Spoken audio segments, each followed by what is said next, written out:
Hi ha un altre col·lectiu també que amenaça a fer vaga, tot i que no concreta les dates. Són els representants sindicals de les empreses públiques, Ibanat i Espai Naturals, s'han reunit per manifestar el seu descontent per la situació laboral dels treballadors. Afirmen que la retallada del pressupost, de la despesa pública, afecta negativament aquestes empreses. Des dels sindicats reclamen que es duguin a terme millores en les infraestructures, a més d'una pujada de sous dels treballadors.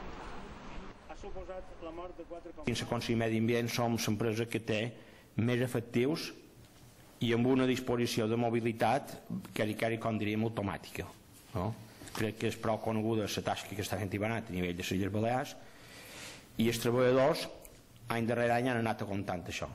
A més de les condicions greus econòmiques que estan sofrint els treballadors i reivindicam, també volem reivindicar i en dir basta a la situació de manca d'estris, d'EPIs, d'eines i condicions laborals de qualitat.